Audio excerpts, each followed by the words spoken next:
ஆண்டவரும் இரட்சகருமாகிய இயேசு கிறிஸ்துவின் ஒப்பற்ற நாமத்தில் அன்பின் வாழ்த்துக்கள்.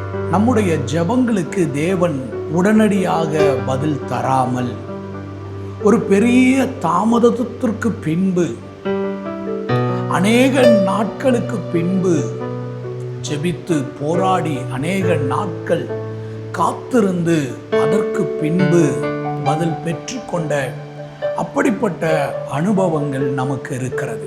யோவான் எழுதின சுவிசேஷம் 2வது அதிகாரத்தில் கானாவூர் கல்யாண வீட்டில் இயேசுவும் அவருடைய சீசர்களும் அழைக்கப்பட்டிருந்தார்கள். இயேசுவின் தாயாகிய மரியாள் அந்த கல்யாண வீட்டில் இருந்தால், திராட்சை ரசம் குறைவுபட்ட போது ஒரு பெரிய எதிர்பார்ப்போடு குமாரனாகிய இயேசு கிறிஸ்து இங்கு இருக்கிறார், அவர் தம்முடைய அற்புதத்தை செய்து மகிமையை வெளிப்படுத்துவதற்கு ஒரு சரியான நேரம் இதுதான் என்று சொல்லி தன்னுடைய தேவையையும் அங்கு ஏற்பட்டிருக்கக்கூடிய நெருக்கத்தையும் இயேசு கிறிஸ்துவினிடத்திலே தெரியப்படுத்தும் பொழுது, இயேசு கிறிஸ்து அங்கு சொல்லக்கூடிய வார்த்தை யோவான் எழுதின சுவிசேஷம் 2வது அதிகாரம் 4வது வசனத்தில் எழுதப்பட்டிருக்கிறது. அதற்கு இயேசு, ஸ்திரீயே, எனக்கும் உனக்கும் என்ன, என் வேலை இன்னும் வரவில்லை என்றார். அங்கு ஆண்டவர் சொன்ன பதில் என்ன? என் வேலை வரவில்லை, என்னுடைய வேலை வரட்டும். பிரசங்கியில் எழுதப்பட்டிருக்கிற வார்த்தையின்படி ஒவ்வொன்றுக்கும் தேவன் ஒரு காலத்தை நியமித்திருக்கிறார்.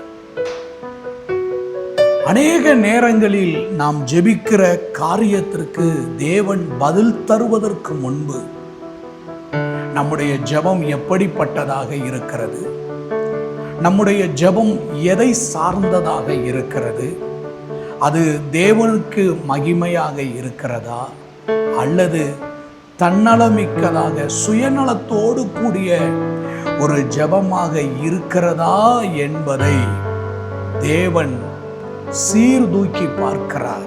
ஏன் ஆண்டவர் நம்முடைய ஜெபத்திற்கு பதில் தருவதற்கு அந்த தாமதங்கள் நாட்கள் எடுத்துக்கொள்ளப்படுகிறது? தடுப்பு சுவராய் எழும்பி நிற்கிற நம்முடைய பாவங்கள், நம்முடைய அக்கிரமங்களை நம்மை அறிக்கை செய்ய ஆண்டவர் வைக்கிறார். நம்முடைய பாவங்களை, நம்முடைய அக்கிரமங்களை தேவன் நமக்கு உணர்த்துகிறார். நம்மை திருத்திக் கொள்ள வேண்டிய காரியங்களிலே நமக்கு ஒரு உணர்வை தருகிறார்.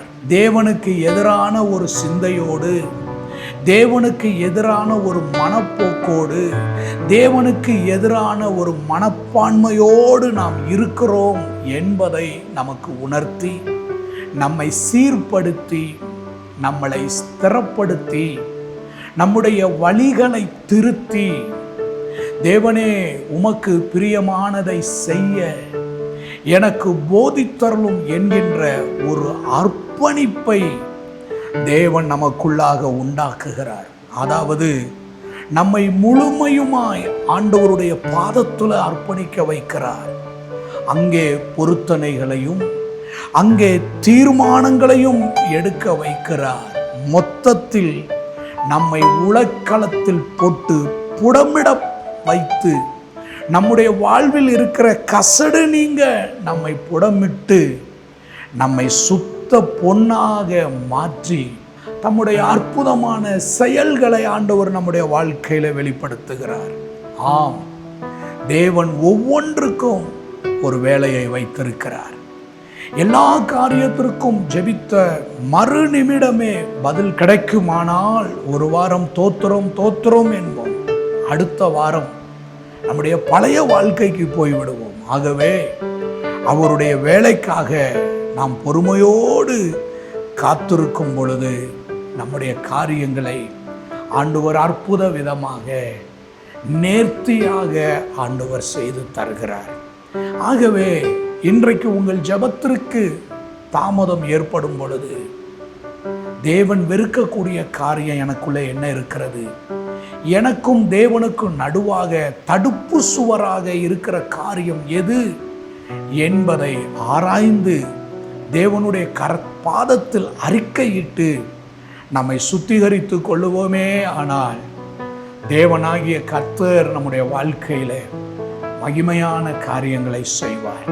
அன்பின் நல்ல ஆண்டவரே, இன்றைக்கு எங்கள் ஜெபத்திற்கு ஏன் பதில் இல்லை, ஏன் தாமதமாகிறது என்று நாங்கள் யோசிப்பதை விட என் ஜெபத்திற்கான பதிலை பெற்றுக்கொள்ளுவதற்கு, நன்மையை தேவனிடத்திலிருந்து பெற்றுக்கொள்ளுவதற்கு எனக்குள் தடையாக இருக்கிற காரியம் எது என்பதை கர்த்தாவே நாங்கள் உணர்த்தி எங்களை சீர்படுத்தி கொள்ள ஆண்டவர் கிருபை தந்து நடத்துவீராக.